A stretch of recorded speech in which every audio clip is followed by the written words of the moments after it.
Mensagens que edificam, ministradas pelo pastor Sidney Ferreira.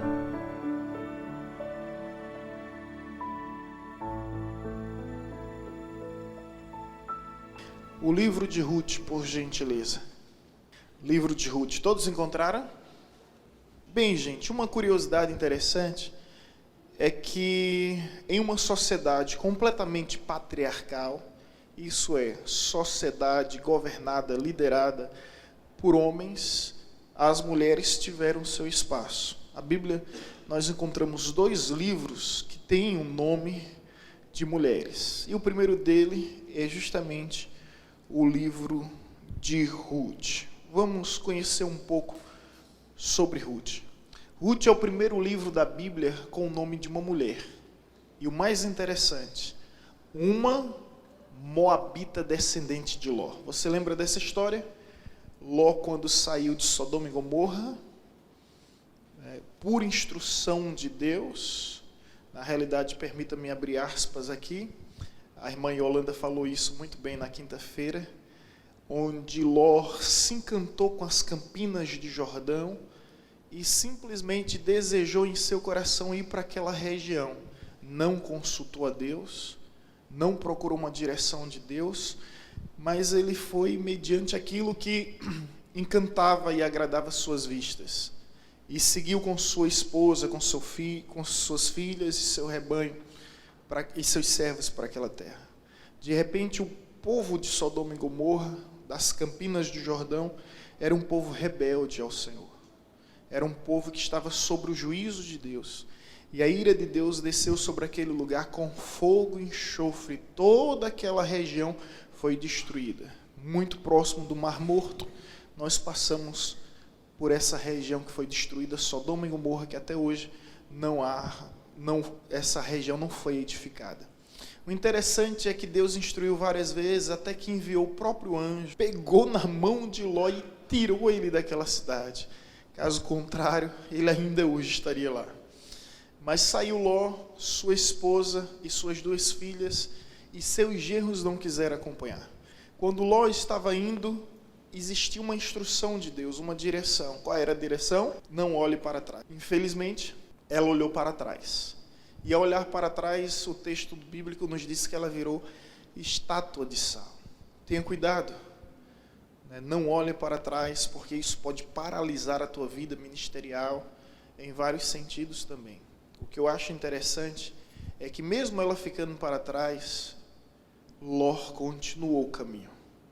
Quando nós temos um chamado de Deus, quando nós temos um propósito, não importa quem olhe para trás, vai ficar para trás. Por mais vínculo afetivo que venha ter conosco. A salvação é individual e nós devemos cuidar da nossa própria vida. Nós não estamos aqui sendo apáticos com ninguém, mas no que nos diz respeito a fazermos a empatia do que é possível, devemos fazer. Mas há momentos que nós devemos seguir, independente de quem olha para trás.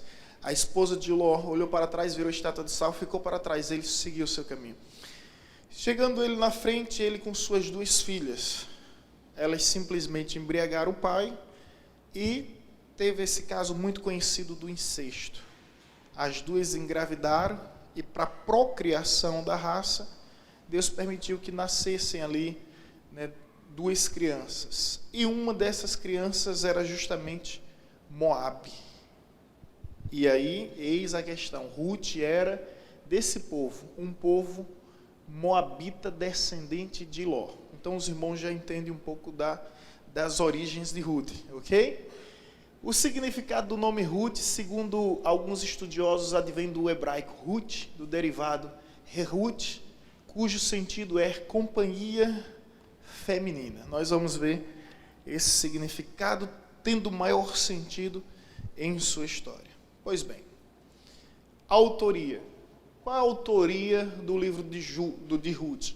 A tradição judaica cristã acredita na autoria de Samuel. Quem foi Samuel? Juiz, profeta e sacerdote. Ele exerceu esses 3 ofícios. Foi o último juiz, o sacerdote que ungiu 2 reis e um grande profeta. Data: segundo os estudiosos, o livro foi escrito em algum momento durante o período dos juízes, provavelmente entre os 10 anos do período de Gideão. Aparentemente uma contradição, não é? Aparentemente. Porque se a autoria foi de Samuel e se o livro foi escrito num período de Gideão, foram 13 juízes. Samuel foi o último juiz, né? E Gideão foi o quarto ou quinto, não me recordo bem. A gente viu isso nas aulas anteriores. Mas aqui a questão é que ele foi escrito no período de Samuel, mas a história se desenvolveu justamente no período de Gideão. Deu para entender aí? Então, não há contradição. Local: o livro foi escrito em terras de Belém, de Judá e Moabe, destinatário ao povo de Israel e toda a sua descendência. Descendência essa física e espiritual. Descendência natural e espiritual, tanto para os judeus quanto para os filhos de Abraão, que somos nós também através da fé. Ok? Então essas são as informações básicas. Prosseguindo. Conversão. Estrutura do livro. Agora sim, vamos fazer um resumo geral do livro. Você está em Ruth e você vai se deparar com um livro que tem 4 capítulos, não é isso? Primeiro, segundo, terceiro e quarto capítulo. O primeiro capítulo do livro de Ruth, ele vai nos falar sobre a conversão. Apresenta a conversão de Ruth ao Deus de Israel. Deixa eu resumir cada capítulo para a gente entender melhor. Bem, em Israel, nesse período, houve grande fome. E essa fome veio como consequência do pecado do povo e juízo de Deus sobre a nação. Houve um homem chamado Elimeleque, e ele era casado justamente com Noemi. Ele tinha 2 filhos, Malom e Quilom. E nomes bonitos, né, gente? Quem tiver em dúvida sobre nomes para colocar nos filhos, olha só, a Bíblia tem uma série de opções. Malom e Quilom. E no período de fome, eles simplesmente saíram da terra da promessa e foram para Moabe. Gente, tem uma ministração da parte de Deus. Às vezes eu estou lecionando, às vezes eu estou ministrando. Se você abrir a Bíblia comigo em Ruth, capítulo 1, versículo 1. Leia bem. Nos dias em que julgavam os juízes, houve fome na terra. E um homem de Belém de Judá saiu a habitar na terra de Moabe com sua mulher e seus 2 filhos. Este homem se chamava Elimeleque. Ok, aqui mostra a história dele. Agora, abra comigo a Bíblia em Salmo 37, versículo 3. Salmo 37, versículo 3.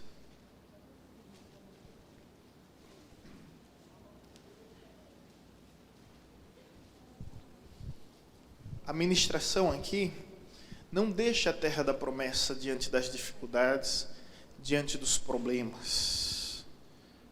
Salmo 37, versículo 3.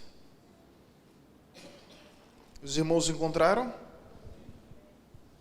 Confia no Senhor e faz o bem. Habita na terra e alimenta-te da verdade. Tem uma outra versão aí? Confia no Senhor e faz o bem. Verdadeiramente será alimentado. Ou seja, confia no Senhor e faz o bem. Habita na terra. A instrução de Deus para todo judeu, todo hebreu, é que eles deviam habitar na sua terra, que eles deviam estar naquele local, naquela região. Confia no Senhor e faz o bem, habita na terra e alimenta-te da verdade. Porém, Elimeleque, diante da fome, o que foi que ele fez? Ele saiu da cobertura espiritual. Ele foi para uma outra terra. O tempo passou. Aí você entende o versículo 6 do primeiro capítulo de Ruth. Então se dispôs ela com suas noras, voltou da terra de Moabe, porquanto nesta ouviu que o Senhor se lembrara do seu povo, dando-lhe pão. Gente, Elimeleque foi para Moabe. Resumindo a história, ele morreu. e morreu posteriormente seus 2 filhos que casaram com mulheres moabitas, né, Orfa e Ruth. Os 2 filhos morreram. Agora Noemi está sozinha e ela volta para a terra da promessa, porque ouviu falar que Deus tinha mudado aquela história, que Deus tinha mudado aquela realidade. A ministração da parte de Deus para as nossas vidas é: não deixe a terra da promessa, não deixe o seu ministério, não deixe o seu chamado, não deixe a sua vocação em tempos de dificuldades, em tempos de crise. Não vá para outro lugar, porque você vai ter prejuízos em sua vida espiritual. Veja o caso de Elimeleque. Perdeu a sua vida, perdeu os seus 2 filhos, e agora foram 4 e voltaram, aparentemente, teoricamente, somente uma, que foi Noemi. Noemi agora viúva e com uma dor indimensionável. Dor essa, porque quando um filho perde um pai, ele se torna um órfão. Quando um cônjuge perde um cônjuge, se torna viúvo. Mas quando a mãe perde um filho, não tem dor, não tem nome, não tem definição. Não existe uma definição para essa dor.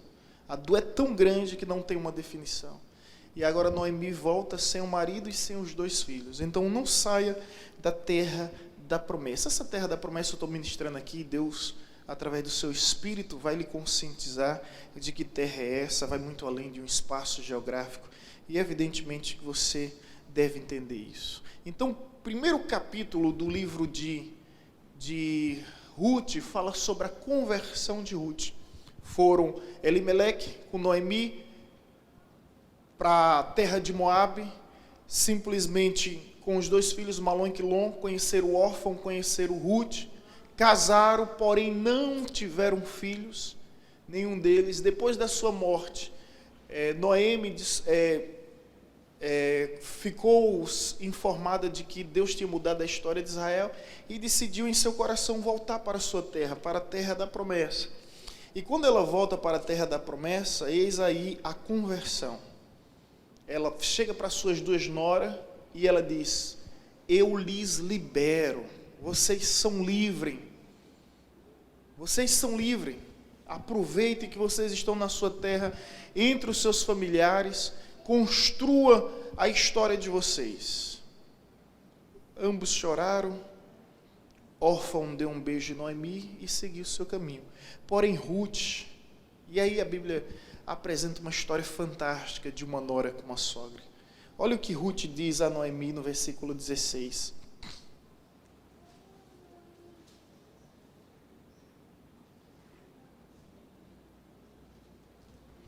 Disse, porém, Ruth: não me instes para que te deixe e me obrigue a não seguir-te, porque onde quer que fores, irei eu, e onde quer que pousares, ali pousarei eu.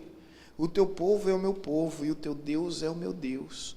Onde quer que morreres, morrerei eu, aí serei sepultada. Faça-me o Senhor o que bem lhe aprouver, se outra coisa que não seja a morte me separar de ti. Vendo, pois, Noemi que de todo estava resolvida a acompanhá-la, deixou de insistir com ela. Noemi insistia: filha, você é jovem, vá fazer sua vida, case novamente, reconstrua sua história, esteja próximo de seus pais e filhos. Mas Ruth decidiu seguir a sogra, não simplesmente por ser uma sogra, mas por ser uma grande mulher de Deus, que era Noemi. Então, o primeiro capítulo do livro de Noemi vai falar justamente da conversão de Ruth, moabita, para com o Deus de Israel. Você viu o texto? O teu Deus será meu Deus, o teu povo será meu povo. E aí eis essa história fantástica de uma relação muito íntima, de uma relação muito fiel entre uma nora e uma sogra. Aí chegamos ao segundo capítulo. O segundo capítulo do livro de Ruth vai nos falar sobre o companheirismo de Ruth com Noemi. Elas voltaram agora para Israel e estão juntas. E o nome de Ruth torna-se conhecido entre os povos, entre o povo de Israel, dizendo: veja que mulher de honra, veja que mulher de louvor. Ela simplesmente deixou o seu povo, sua terra, para seguir a sua sogra, por causa do Deus de Israel. E o nome dela ficou muito conhecida, e o capítulo 2 vai nos apresentar essa relação íntima, né, de fidelidade, de aliança, de companheirismo entre Ruth e Noemi. E a Noemi dá um conselho a Ruth. Ela diz bem assim: olha, vá ao campo e procure espigas.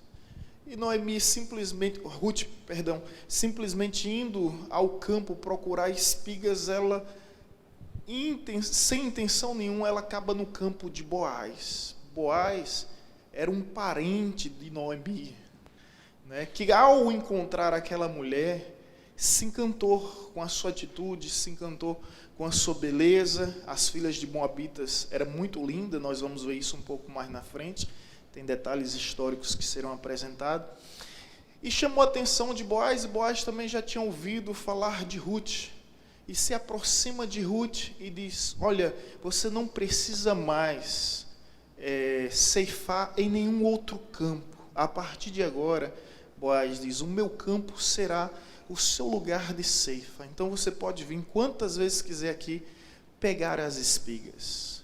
Gente, eu acho isso fascinante. Por que eu acho isso fascinante? Porque um dia qualquer Deus pode mudar a tua vida. Aí eu paro aqui e abro aspas para ministrar. Um dia qualquer Deus pode mudar a tua história.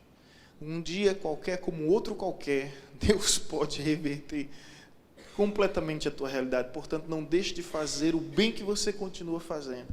Exemplo, José interpretava sonho, e um dia qualquer ele se levanta para interpretar mais um sonho, e através daquela interpretação ele deixou de ser escravo para se tornar governador de todo o Egito. Um dia qualquer Moisés sai da casa do seu sogro para pastorear as ovelhas do seu sogro, o rebanho do seu sogro, e naquele dia qualquer, um dia comum, um dia que ele fazia tudo que ele fazia nos outros dias, sem surpresas, sem novidade nenhuma, sem inovação nenhuma, naquele dia qualquer, simplesmente o Senhor apareceu a Moisés e lhe confiou a grande missão de libertar o povo de Israel. Um dia qualquer estava Davi cuidando das ovelhas também do seu pai, e nesse dia qualquer o profeta Samuel foi na sua casa, ungiu perante os seus irmãos como rei de Israel. Um dia qualquer, Davi, acostumado a servir, foi-lhe dado uma missão: vá servir seus irmãos que estão na guerra, leve pãozinho, queijinho para eles. Um dia qualquer, Davi foi lá, venceu o gigante Golias e se tornou o herói de Israel. Pequenas oportunidades pequenas tarefas nos coloca diante de grandes oportunidades. Nunca subestime a importância de servir. Um dia qualquer, a viúva Ruth estava fazendo aquilo que as mulheres costumavam fazer: espiga, ceifando espiga, colhendo espiga. Naquele dia qualquer, Boaz olhou para ela e mudou a história da vida dela. Oi? O príncipe encantado. Gente, essa é a história do príncipe encantado, viu? Boaz se encantou com a mulher, se apaixonou pela mulher. E no outro dia, aí entra capítulo 3, quando Ruth vai novamente ao campo de Israel, ou campo de Boaz, pegar a espiga, ele já tinha um cesto preparado para ela. Olha só, gente, que maravilha, para ela levar para sua sogra, conhecendo ele bem a história, e resumindo alguns detalhes que vou falar um pouco mais na frente, esse terceiro capítulo é o capítulo do compromisso. Simplesmente, Boaz e Ruth assumem o compromisso. Assume o compromisso perante Deus, e aí tem toda a questão das leis do goelato e do levirato, que eu vou citar um pouquinho mais à frente, mas eles assumem esses compromissos fazendo tudo certo, porque se você quer que algo dê certo na sua vida, comece certo. O que começa errado tende a dar errado. Não seja pragmático, nem tudo que dá certo também é certo. Os fins não justificam o meio. Dispense essa filosofia de John Locke, que os fins justificam o meio, de Maquiavel, que o homem é produto do meio, na realidade o meio é produto do homem. Nós somos agentes de influência, nós somos o sujeito que gera ação sobre o objeto. Então não seja uma marionete, não seja um fantoche, e tenha cuidado com essa questão pragmática. Está dando certo, é certo. Moisés foi instruído por Deus para falar rocha, ele pegou o cajado e danou na rocha, a rocha começou a fluir água. Deu certo? Deu certo. O povo que estava sedento foi saciado, mas a pergunta é, foi certo? Não. E por causa dessa atitude, que muita gente fica intrigado, encucado, por causa dessa simples atitude, Moisés deixou de adentrar na terra que mana leite e mana mel, na terra prometida, depois de peregrinar 40 anos no deserto. E tem gente que diz, Senhor, o Senhor foi duro demais com Moisés, mas Deus estava ensinando um povo que a quem muito é dado, muito é cobrado, e que Deus não faz acepção. Lembra quando Davi errou? Lembra? O profeta Natan vai a ele e diz, o que você fez escondido, Deus vai revelar a todo Israel. Deus é o delator dessa história, É o Shirnov. Deus vai revelar todo Israel. Gente, qualquer um cobriria os erros do seu pupilo, mas Deus simplesmente revela todo o problema de Davi. Para quê? Para nos ensinar a termos temor.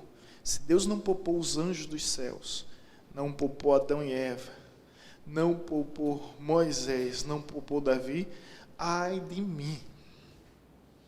Ai de mim. Isso nos ensina a andar em temor diante de Deus. Então no capítulo 3 mostra o compromisso. Boaz segue toda a lei e ele consegue ser o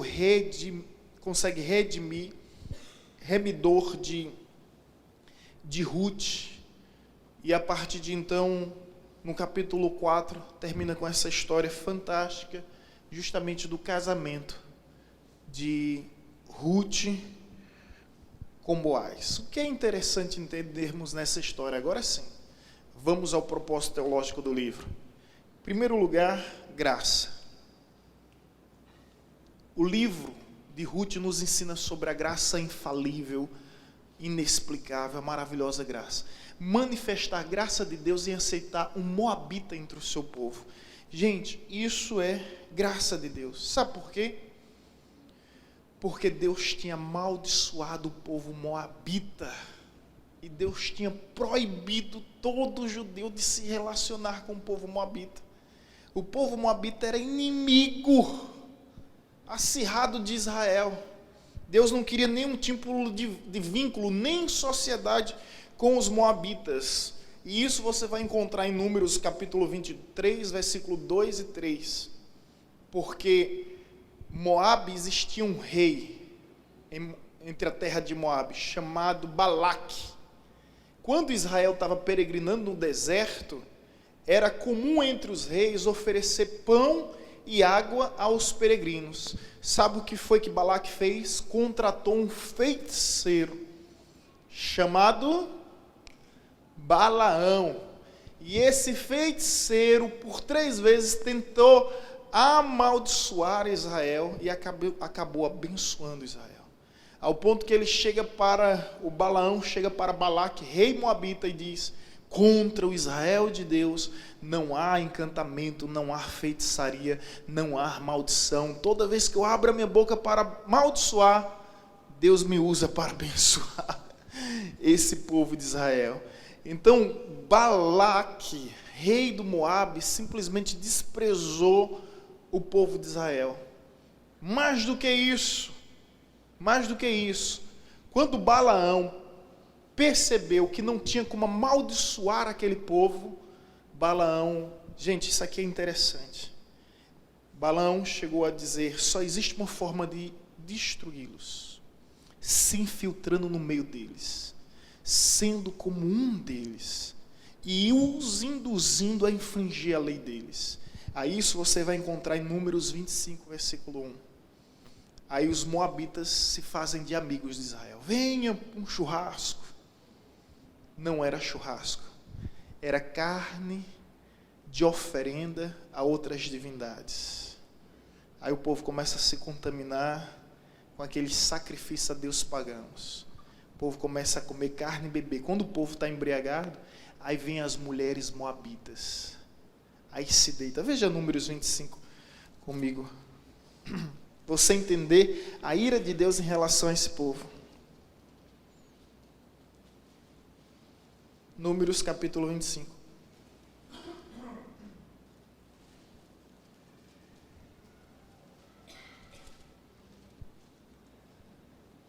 Habitando Israel em Siti, começou o povo a se prostituir com as filhas dos moabitas. Estas convidaram o povo os sacrifícios dos seus deuses, e o povo comeu e se inclinou aos deuses delas. Somente até aí. A narrativa bíblica vai nos dizer que as moabitas eram mulheres belas, formosas, lindas. E aí o conselho de Balaão a Balaque, rei de Balaque, finja-se de amigo deles. Faça uma festa, embriague-os e depois ofereça suas mulheres. E isso aconteceu. Quem cessou essa praga, não sei se você lembra, foi um homem chamado Finéias. Ele era neto do sumo sacerdote Arão. Enquanto um homem judeu estava com a moabita dentro da tenda, ele pega uma lança e ali ele perfura os dois que atravessa com a lança. Aquilo assim foi algo de causar pavor, apavorou o povo de Israel.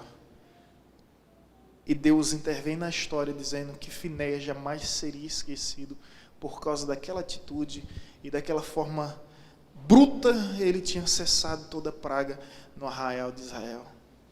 Então, por essas razões, Deus tinha proibido firmemente a relação, o envolvimento, de um moabita com um judeu. Vamos ler Deuteronômio 23. Deuteronômio 23, somente para ratificar. Você está em Números, é só um pouquinho à frente. Deuteronômio 23, 2, 3.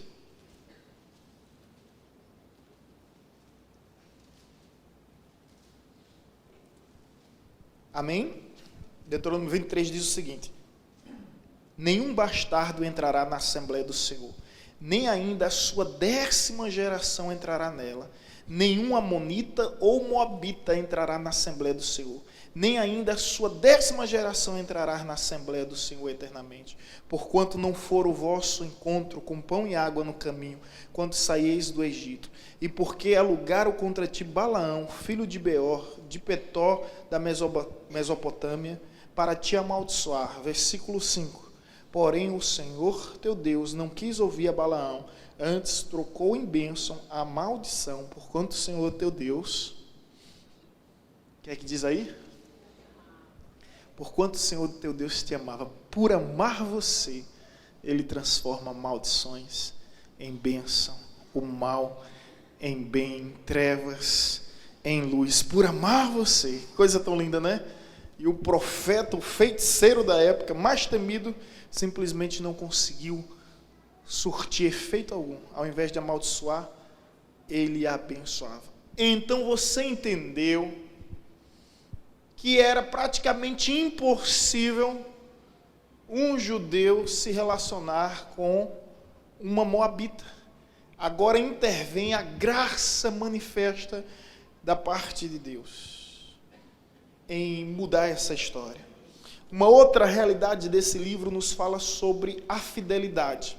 Apresenta a fidelidade de Deus em honrar a fé de Noemi e Ruth. É Deus honrando a fé da judia, Noemi, e a fé de Ruth, ou seja, aqueles que vivem pela fé, que exercem a fé, jamais serão desamparados ou abandonados pelo próprio Deus. Não importa a crise que a terra esteja vivendo, lembre-se, o céu não entra em crise. Deus não faliu. Pode sua empresa, seu patrão, a empresa que você trabalha falir, mas Deus não sofre falência. Confie em Deus. Deus honrou. Aqui, agora o livro nos fala sobre a fidelidade de Deus na vida de Noemi, na vida de Ruth e sobretudo na aliança que elas tinham. Deus tem prazer em honrar aqueles que lhe honram. É como se fosse um dever da parte de Deus honrar aqueles que honram. E aí a gente chega na letra C, onde fala sobre a redenção. Com atenção especial aqui. Relatar o resgate de Ruth por Boaz, uma analogia à redenção de Cristo como a igreja. Porém, para Boaz assumir Ruth, existia duas leis que ele tinha que atender. A primeira era a lei do levirato. Lá na frente nós vamos voltar a essa lei, viu? Por causa de um mistério a ser revelado aqui. E essa lei do levirato nós não vamos abrir, mas ela se encontra em Deuteronômio 25, versículos 5 e 10. Quem quiser anotar, anota. Que é resgatar pessoas. Levirato, resgatar pessoas. O que isso significa? Para que uma casa, uma família não fosse desamparada em sua descendência, quando alguém morria e não tinha filhos, a sua esposa, a viúva, poderia casar com a pessoa mais próxima da sua família. Provavelmente um irmão. Era mais aplicada essa lei do levirato. Deu para entender? O homem casou com a mulher, foi para a guerra, em tempos de guerra, isso era muito comum, morreu. A mulher agora está viúva. Então, para que ela não fique viúva, ela simplesmente, para que ela não fique sem filhos, ela simplesmente poderia casar com o irmão daquela pessoa, do seu marido. Essa era a lei do levirato. Bom, os filhos de Elimeleque, Malom e Quilom, só tinham 2 filhos. Ambos morreram.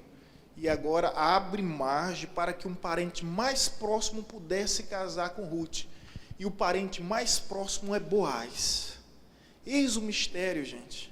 É que quando ela vai atrás das espigas, ela não sabia nada sobre Boaz. Quando ela volta para Noemi, ela diz, um homem foi muito gentil comigo, seu nome é Boaz. Aí Noemi na hora pensa, opa, ele pode honrar a tua descendência, edificar a tua família, para que não haja um rompimento na continuidade da sua genealogia. Deixa eu explicar isso para os irmãos de uma forma melhor. Na antiguidade, a esterilidade, uma mulher estéril, e uma mulher viúva sem filho era considerada amaldiçoada por Deus, porque elas não faziam parte do plano messiânico da salvação. O que foi que Deus disse a Eva? De ti, do teu ventre, sairá aquele que esmagará a cabeça da serpente. Então toda mulher judia, queria fazer parte desse processo messiânico da salvação. Então, quando uma mulher não tinha filhos, era estéril, ou era casada e de repente se tornou viúva, ou seja, foi concedido essa lei do levirato, uma lei antiga, muito antiga e comum entre os povos, para que ela pudesse fazer parte da genealogia sagrada. Deu para entender? Por isso que você vai encontrar Rebeca na Bíblia dizendo, dai-me filhos, senão eu morro. Você vai encontrar o desespero de Raquel em ser mãe, a agonia de Sara em ser mãe, porque era simplesmente ser banida, ser excluída da sociedade. Isso no período veterotestamentário. Depois de Cristo, a mulher não precisa viver sobre essa opressão. Ter filho é uma bênção de fato, mas não precisa viver sobre a opressão de não fazer parte da genealogia de Cristo. Então, cumpre-se a lei do levirato. Boaz é o mais próximo e Boaz simplesmente assume Ruth.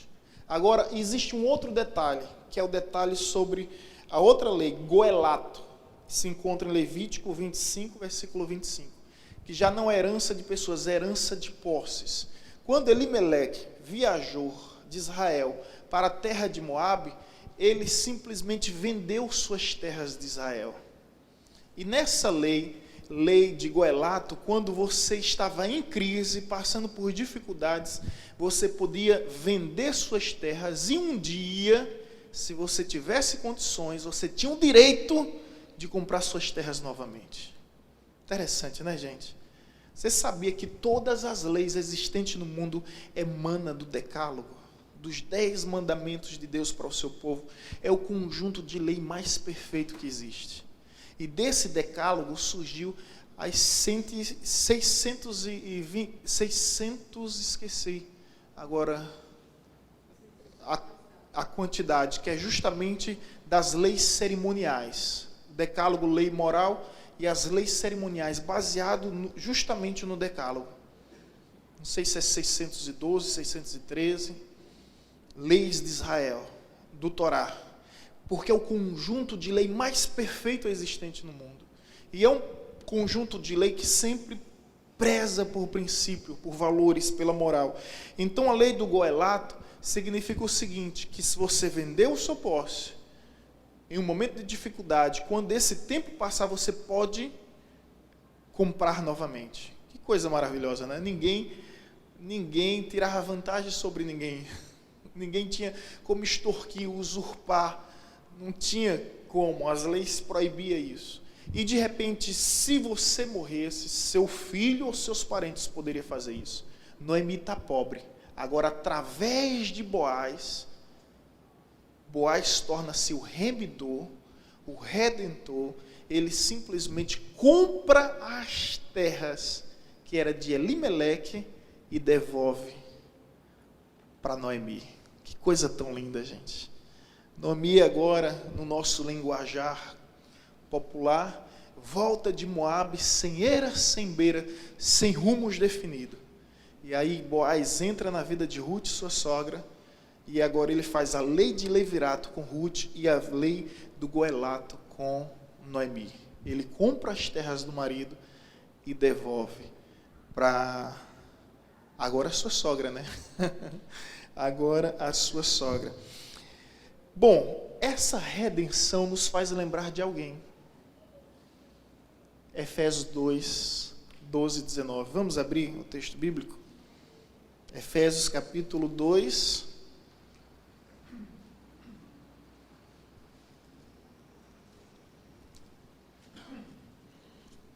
Efésios 2, 12.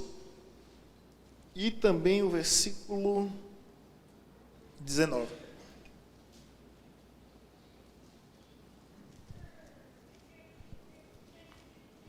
A pastora consultou aqui 611.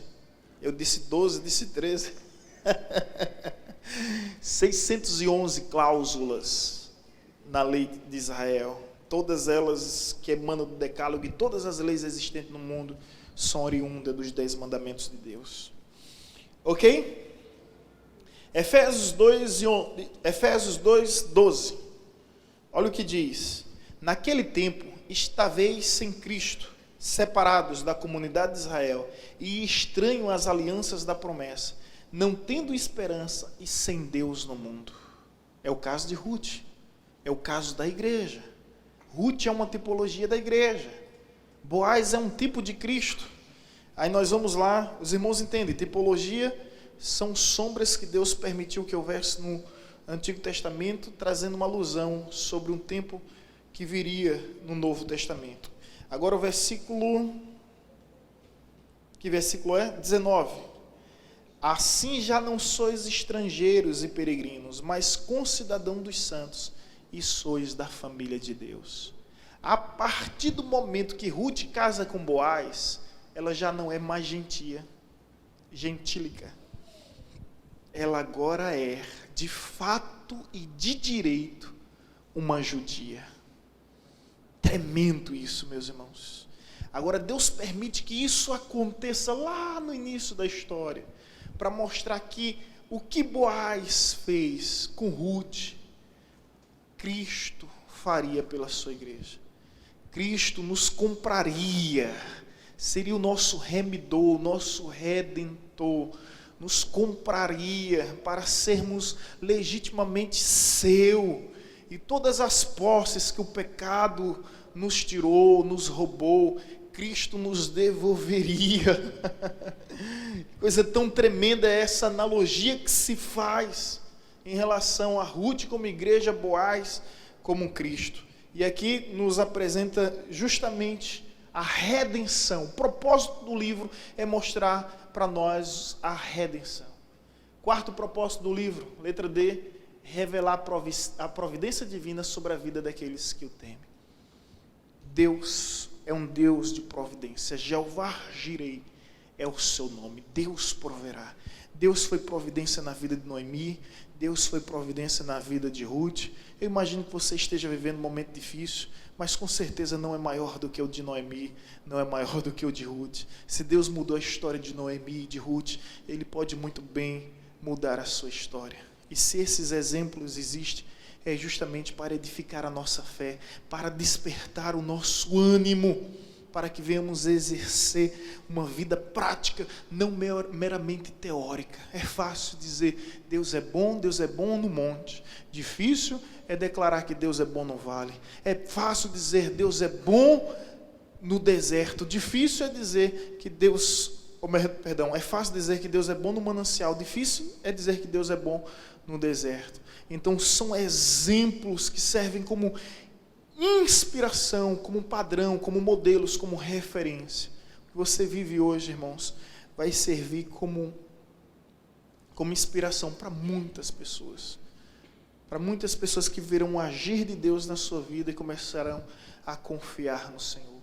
Deus é um Deus de providência. E Deus proveu na vida de Noemi e na vida de Ruth. Porém, existem mais detalhes ainda, gente. Deixa eu só apresentar esse mapa do livro, para os irmãos entenderem. Eles foram aos campos de Moabe. Está aqui, ó. Elimeleque, Noemi, Malom e Quilom. Eles moravam aqui, ó. Belém de Judá.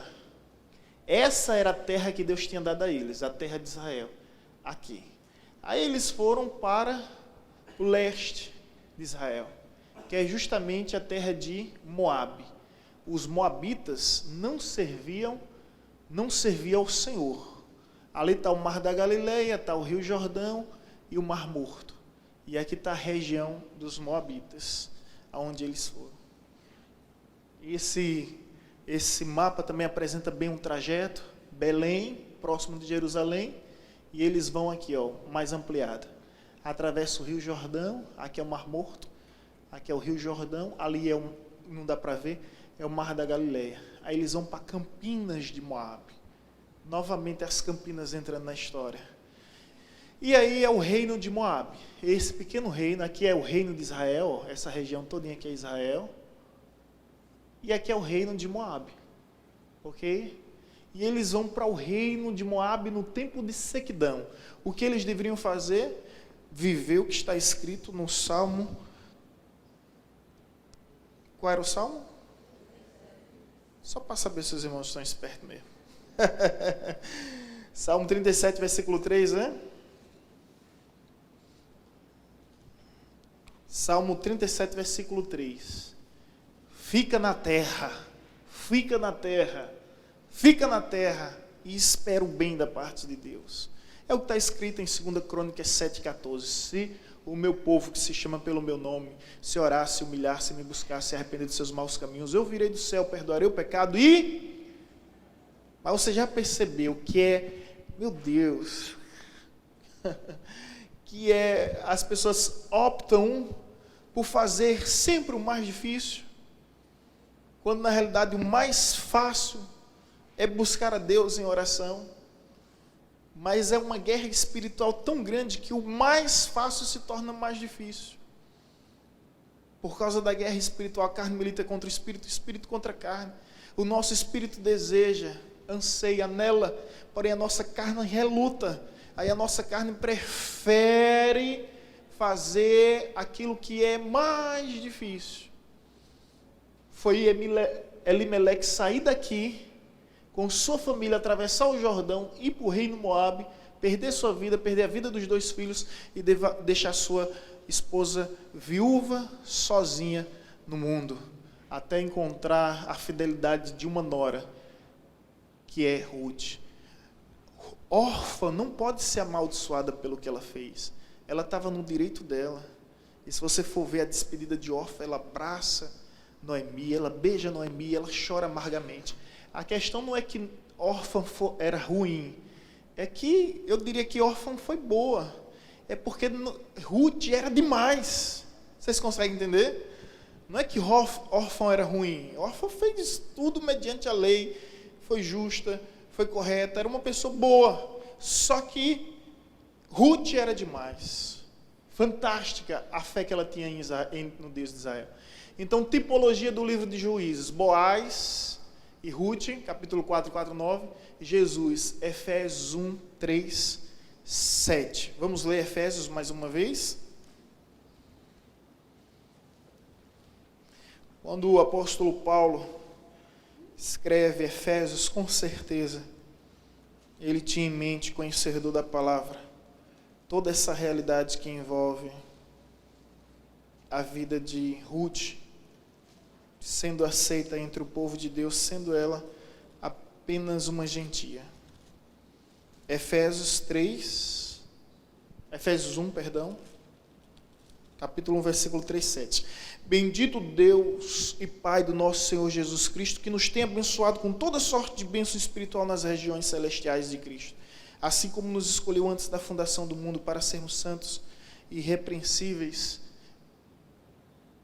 perante Ele em amor, e nos predestinou para Ele, para a doação de filhos por meio de Jesus Cristo, segundo o beneplácito da sua vontade, para o louvor da glória da sua graça que Ele nos concedeu gratuitamente no amado, no qual temos a redenção pelo seu sangue e remissão dos pecados, segundo a riqueza da sua graça, que Deus derramou abundantemente sobre nós, em toda sabedoria e prudência, desvendando-nos os mistérios da sua vontade, segundo o beneplácito que propusera em Cristo. Somente até aí, o versículo 7 vai falar sobre redenção e remissão.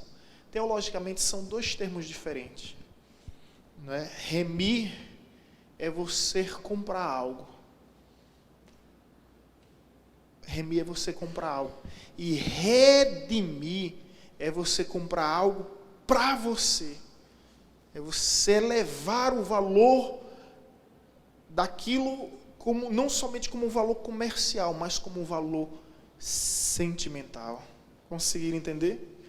Então Deus é o redentor e o remidor. Boaz foi remidor ao comprar todas as terras, mas ao mesmo tempo ele foi redentor ao casar com Ruth. Ele estava no direito dele de não querer casar com Ruth, mas ele foi redentor e remidor. Foi o que Cristo nos fez. Cristo não somente nos comprou, mas ele nos comprou para si, de modo que nunca mais colocará à venda. Seria mais ou menos isso. Eu posso ser o remidor dar um exemplo aqui grosso, de um animal. Encontrei um animal, sou remidor daquele animal. Mas eu comprei e de repente, imediatamente eu vi uma oportunidade, encontrei um cachorro da raça American Bully, teu pai comprou agora, né? American Bully, comprei. Teu pai comprou por quanto aquele cachorro? 1.200? 1.200. Comprou um cachorro, então, por 1.200, aí o remidor do cachorro, comprei por 1.200 e coloco ele para vender por 1.500. Eu fui apenas um remidor, estou fazendo comércio. Redentor é quando eu compro ele e compro ele para mim. Agora tem um valor sentimental. Pergunta ao pai de Vanessa se ele vende por 2.000. Não vende. Só quem tem cachorro sabe o que é isso, né? Essa afeição, esse amor, né? Esse sentimento que existe. Então, um exemplo para você entender o que é um remidor. O remidor compra, mas ele pode comercializar. E o que é redentor? Ele compra para si, ou seja, mais do que um valor comercial, é um valor sentimental. Nunca mais aquilo estará à venda.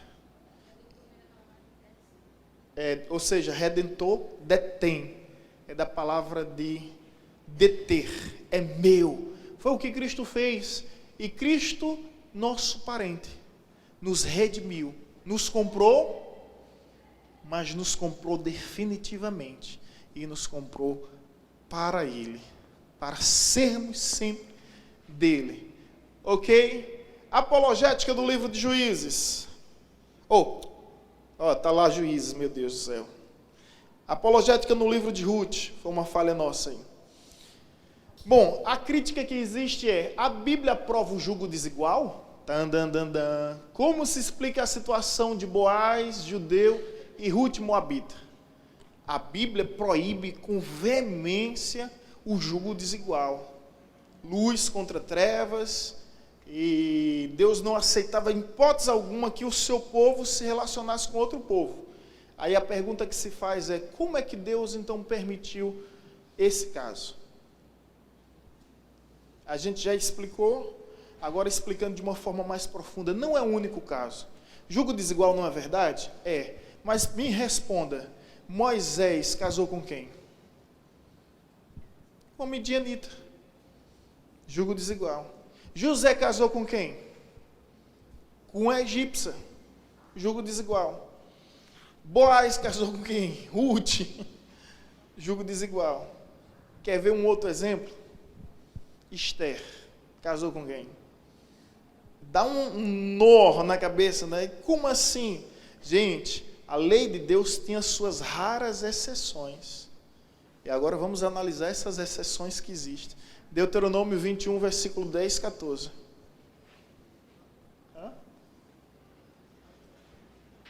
Gente, explicando o que é jugo desigual. O jugo desigual é um crente se relacionar com um descrente.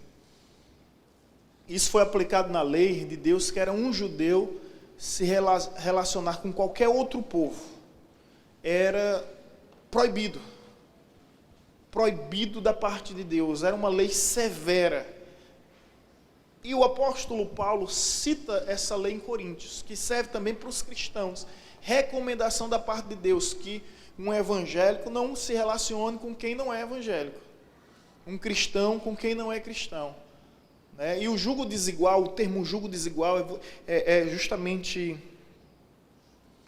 eu ia dizer, justamente um jugo que é colocado sobre os animais, e se os animais não tiverem o mesmo tamanho, não forem da mesma raça, tiverem o mesmo peso, eles não vão andar juntos. Por exemplo, se eu coloco um jugo naquelas carruagens que existia, principalmente no processo de arar a terra, se eu coloco o mesmo jugo sobre um boi e sobre um cavalo, dá certo, gente? Não dá certo. Se eu coloco um jugo sobre uma ovelha e um bode, dá certo? Não dá certo. Colocava-se o jugo, que é justamente aquela parte de madeira, e iriam arar a terra com esse jugo. Não é? E tinha que ser dois animais da mesma espécie.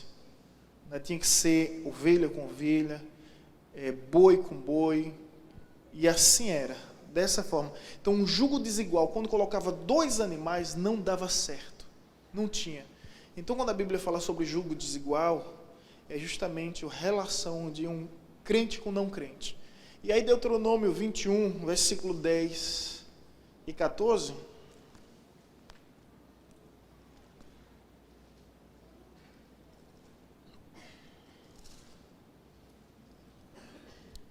assim diz, gente, é na linguagem daquela época, daquele povo, a gente tem que interpretar a Bíblia também no seu contexto cultural, extraindo os princípios espirituais que existem, ok?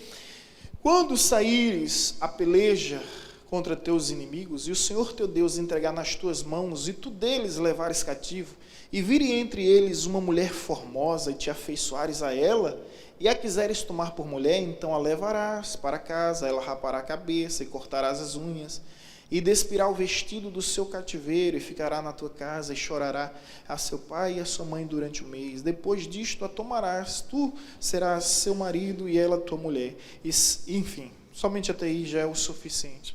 Você vê a exceção da regra, você vê a brecha na lei, para casos específicos, quando uma mulher um homem, né, decidia simplesmente servir ao Deus de Israel, e para isso, naquela época, era necessário um processo de purificação.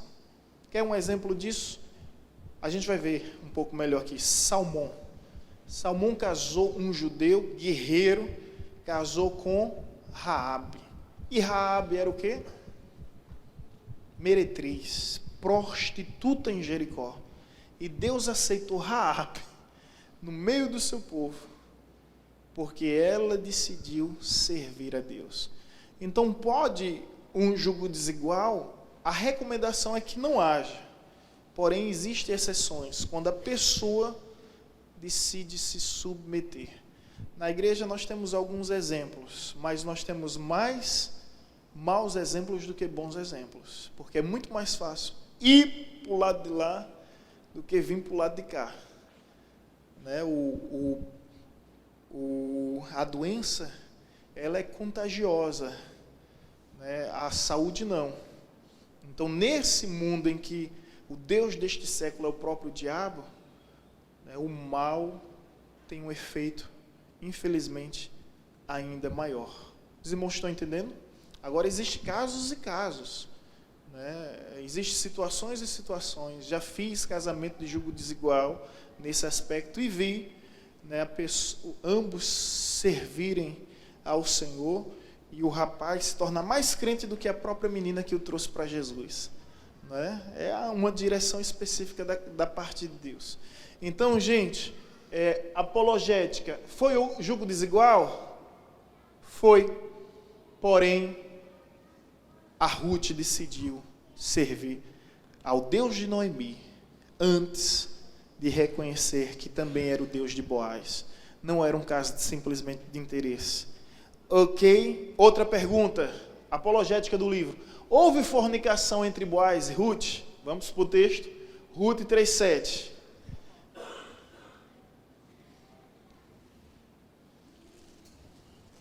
Fornicação são relações sexuais antes do casamento. A Bíblia apresenta como pecado. Olha o que o texto nos diz. Aí tem crítico para tudo, né, gente? E um texto sem contexto é pretexto para a heresia. Havendo, pois, Boaz comido e bebido, e estando já de coração um tanto alegre, veio deitar-se ao pé de um monte de cereais. Então chegou ela de mansinho, e lhe descobriu os pés e se deitou. Olha, gente, aí o pessoal, os críticos pegam esse texto aqui, capítulo 3, e diz: rapaz, houve fornicação entre o casal. Bem, não houve, e nós vamos provar isso. Agora, o que houve da parte de Ruth foi uma mulher sábia, irmão.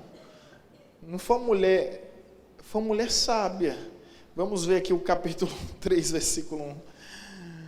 Olha, ela esperou em Deus, mas ela não perdeu a oportunidade, não. Vocês estão entendendo o que eu estou querendo dizer? Ela esperou em Deus, mas ela não perdeu a oportunidade. Gente, veja só. Capítulo 3. Disse-lhe Noemi, sua sogra: minha filha, não hei eu de buscar-te um lar para que seja feliz? Ora, pois, não é Boaz, na companhia de cujas servas estiveste, um dos nossos parentes? Eis que esta noite a limpará a cevada na eira, banha-te, olha para solteirona, banha-te, se arruma, mulher, unge-te e põe os teus melhores vestidos, se arruma, mulher, e desce a eira, porém não te des a conhecer ao homem, olha só, não te des a conhecer o homem, até que tenha acabado de comer e beber. Quando ele repousar, notarás o lugar em que se deita, então chegarás e lhe descobrirás os pés, e te deitarás, e te dirás o que deves fazer. Respondeu-lhe Ruth: tudo quanto disseres, eu farei. E aí é o texto que a gente leu. Então foi a eira e fez conforme tudo quanto a sua sogra havia ordenado. Havendo Boaz comido, ela se deitou. Versículo 8. Sucedeu que pela meia-noite, Ajustando-se o homem, sentou-se, e eis que uma mulher estava deitada aos seus pés. Ele acorda, está dormindo, e ele encontra uma mulher deitada aos seus pés. Ela não estava deitada do lado, ela estava deitada aos seus pés. Aqui é a refutação, tá? Disse ele: quem és tu? Respondeu ela: sou Ruth, tua serva. Estende a tua capa sobre a tua serva, porque tu és resgatador. Ou seja, ela foi cobrar e exigir um direito que lhe assistia, como Boaz sendo parente de Milom e Quilom, os filhos de Elimeleque. Então ela foi cobrar um direito que lhe assistia. Ou seja, ela foi esperta, não foi, gente? Ela foi esperta. Não foi atirada ou foi, não sei.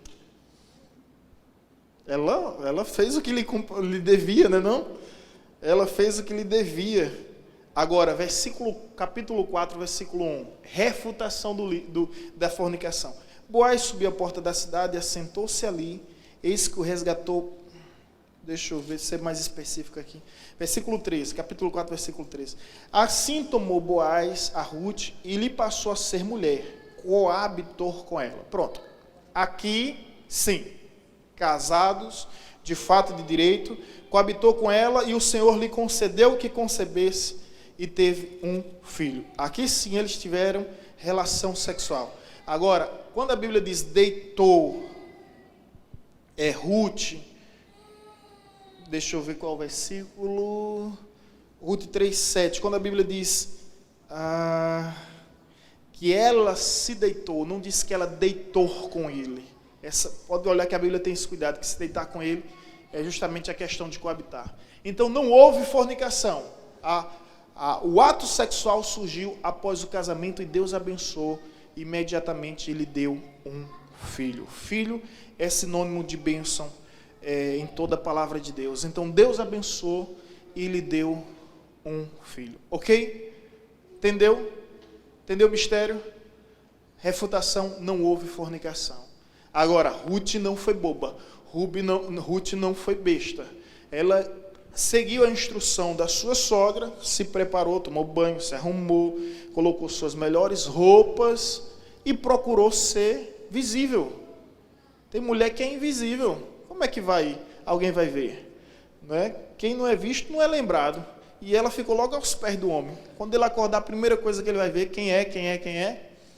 Sou eu. Ruth foi inteligente, gente.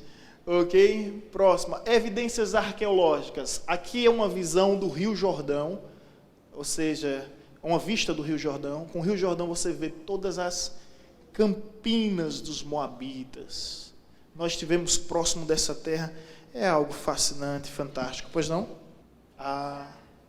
Essa eu não sabia, não. Essa vai ser boa acrescentar no livro. A pastora está dizendo que os homossexuais acreditam que há um lesbianismo entre Ruth e Noemi. Olha que absurdo. Quando ela disse, teu Deus será meu Deus, o teu povo será meu povo. Que absurdo, né? Não há margem para isso. Essa eu vou colocar no livro, quando a gente desenvolver o livro. Tipológica, apologética no livro, evidências arqueológicas. E agora, para concluir, alguns detalhes do personagem. Não coloquei isso, mas estará na apostila. Detalhes do personagem. Ruth, uma gentílica de Moabe que se casou com o judeu Boaz. Incrível. Ruth se casou com Boaz, que era filho...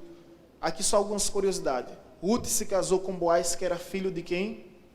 Olha que coisa interessante. Pare um pouco aqui nesse final e medite isso comigo. Ruth casou com Boaz, e Boaz, por sua vez, era filho de Raabe com Salmão. Veja a graça de Deus mais uma vez sendo manifesta. Os irmãos estão entendendo? Lembra quando o povo de Deus está conquistando as terras, havia Jericó, e uma prostituta simplesmente deixou o povo de Israel, deixou os espias, deu abrigo aos espias, e a partir dali ela acreditou no Deus de Israel, e ela, sendo meretriz de Jericó, aceita entre o povo de Israel, casa com um grande guerreiro chamado Salmão, torna-se mãe de Boaz. E Boaz agora, entendendo o exemplo que havia na sua casa, o exemplo de que sua mãe, uma mulher que outrora impura, mas através do Deus de Israel foi santificada. Então Boaz tem em mente o quê? O que Deus fez com minha mãe, Deus pode fazer com Ruth, sendo ela moabita. E chama a moabita para próximo. Olha que a Bíblia vai se montando como um quebra-cabeça fantástico, gente. E aí, mais do que isso, Ruth se tornou bisavó. Bisavó de quem? Ruth casa com Boaz. Tem um filho chamado Obed. Obed tem um filho chamado Jessé. Jessé é pai de quem? De Davi. E aí quando você vai para Mateus e Lucas, você vai estudar a genealogia de Jesus. Aí você vai estudar quem foram os ancestrais de Jesus. Sabe quem que você encontra lá? Você encontra Ruth, moabita. Você encontra Raabe de Jericó. Mas você encontra ainda algo, que aqui eu concluo. Eu não posso deixar de concluir com isso. Você encontra mais uma outra personagem que não devia estar. Tamar. Quem é essa, pastor? Vamos lá para Ruth. 3 mulheres improváveis na genealogia de Jesus. Veja o que a Bíblia diz. Ruth capítulo 4, versículo 17. As vizinhas lhe deram o nome dizendo: a Noemi nasceu um filho e lhe chama Obed. Este é o pai de Jessé, pai de Davi. Agora, versículo 18 a versículo 22. Não havia nenhuma necessidade de Jesus citar a genealogia se não existisse um propósito. Irmãos, preste atenção. Se você não conseguiu se conectar até agora, preste atenção pelo menos nesse final. Não havia necessidade se não houvesse um propósito maior. Versículo 18. São estas, pois, a geração de Pérez. Pérez gerou Esrom. Esrom gerou Rão. Rão gerou Aminadab. Aminadab gerou Nasson. Nasson gerou a Salmão. Salmão gerou Boaz. Boaz gerou Obed. Obed gerou Jessé. Jessé gerou a Davi. Na genealogia de Cristo. Versículo 12 aqui bem lembrado. Muito bem lembrado. Seja a tua casa como a casa de Pérez, que Tamar teve de Judá, pela prole que o Senhor te der desta jovem. Por que está escrito aqui, gente? Voltando aqui só para entender um pouco. Na genealogia de Jesus, nós vamos encontrar algumas pessoas improváveis. Vamos citar de uma forma decrescente, né? Primeiro,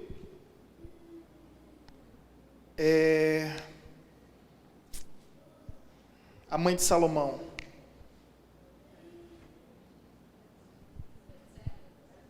Primeiro, Betseba.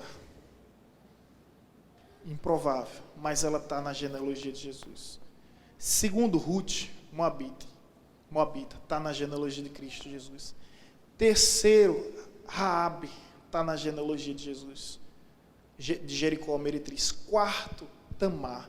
Quando a Bíblia diz no livro de Ruth, seja a tua casa como a casa de Pérez, que Tamar teve de Judá, pela prole que o Senhor teu Deus te deu a este jovem. Aí vem citando as gerações até Pérez. Quem é Pérez, irmãos? Deixa eu te dizer quem é Pérez. Um dos filhos de Jacó era Judá. Judá teve a sua própria tribo, cresceu e teve seus filhos. Um dos seus filhos, primeiro filho, casou com uma mulher chamada Tamar. Resumindo a história, ele casou com uma mulher chamada Tamar. A Bíblia nos diz que ele era mau, perverso ao Senhor, de modo que Deus simplesmente o matou. Então, essa mulher chamada Tamar fica viúva. Então, Judá entrega seu segundo filho para ela. Seu segundo filho tinha relação, porém não queria honrar a sua casa, edificar a sua casa, porque ele dizia consigo: se eu tiver um filho não é meu, é do meu irmão. Essa era a lei do levirato. Nesse caso, o que acontece? Por isso que Noemi é, de fato, né, e de direito, avó. Mesmo não sendo mãe de Ruth, ela é avó por causa do levirato. Voltando ao caso, o segundo filho tinha relações com Tamar, de Judá, e na hora da ejaculação ele colocava o sêmen para fora. Deus o matou por causa disso. E agora, a moça bonita, que é Tamar, jovem, já viúva 2 vezes, e agora tem um filho adolescente. Aí Judá disse: olha, eu não tenho condições de lhe dar meu filho que é adolescente. Vamos fazer o seguinte: quando meu filho crescer, você casa com ele. O tempo passa, o menino cresceu e Judá se esqueceu. A Bíblia é repleta de mulheres sábias. O que Tamar faz? Você lembra dessa história? Você lembra dessa história? Tamar se disfarça de uma meretriz, de uma prostituta, e procura criar uma situação de encontro com Judá. E ela se deita com o seu sogro. E na hora do pagamento, o seu sogro diz: olha, eu vou lhe dar esse cabrito, esse animal, aquele animal. E ela diz: está certo, agora deixa o seu cajado empenhorado. E ele deixa o bordão, que é o cajado, empenhorado com Tamar. No outro dia, quando ele volta naquela região, cadê a prostituta que ele se deitou? Judá não encontra, ela sumiu, desapareceu, ele perdeu o bordão. 3 meses depois aparece a sua nora Tamar, viúva dos seus 2 primeiros filhos, grávida. O povo de Israel pega Tamar pela praça, coloca no meio da rua, e todos estão dispostos a apedrejá-la, acreditando que ela tinha adulterado. Quando estão para adulterar, ela pega o cajado e diz: foi com o dono desse cajado que eu me deitei para fazer cumprir em mim a honra do levirato.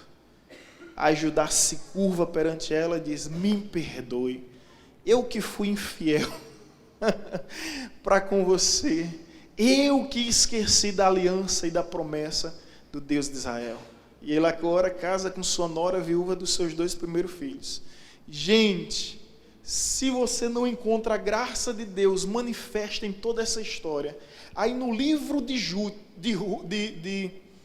Ruth vai citar justamente no versículo 12: seja a tua casa como a casa de Pérez, que Tamar teve de Judá, pela prole que o Senhor te der desta jovem.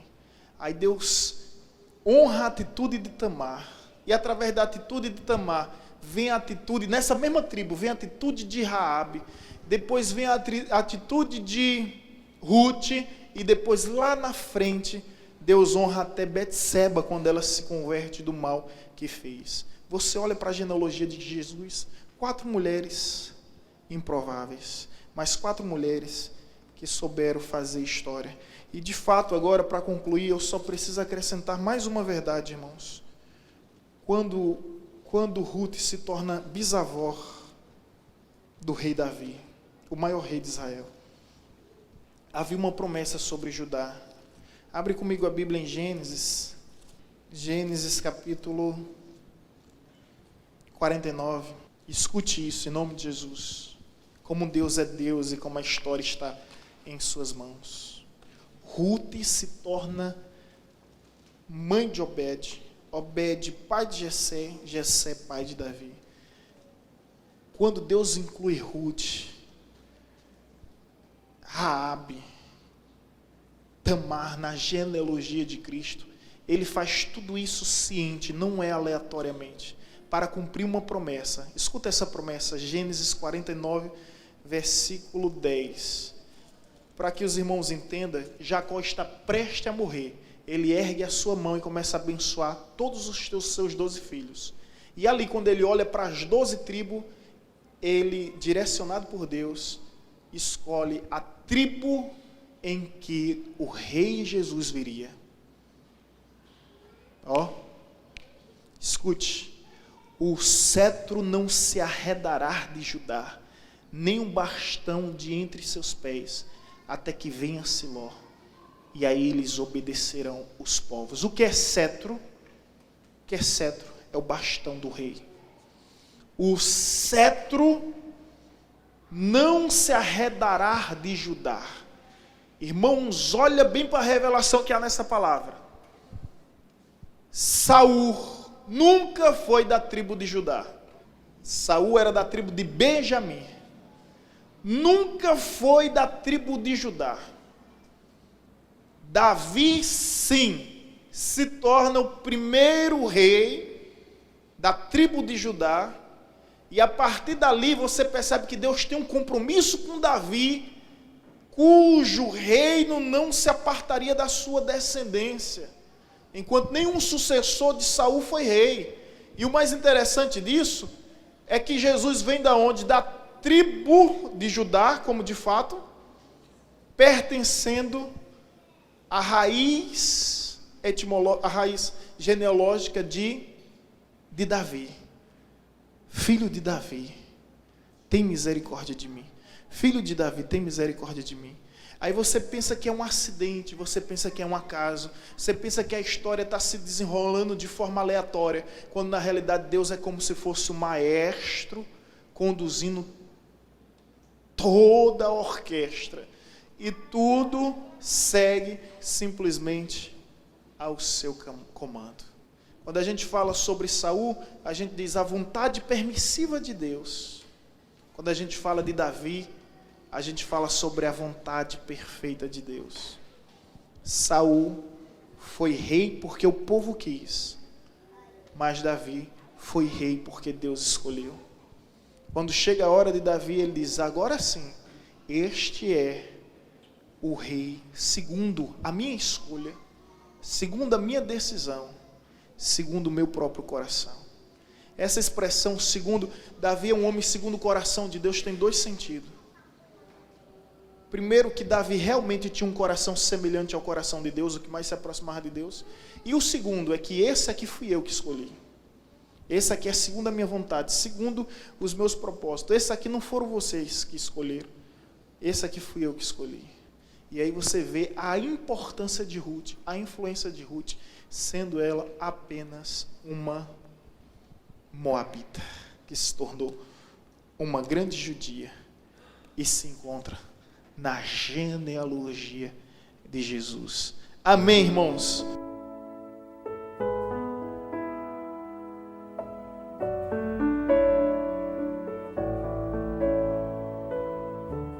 Você acabou de ouvir uma mensagem ministrada pelo pastor Sidney Ferreira, da Igreja Batista Evangelizadora.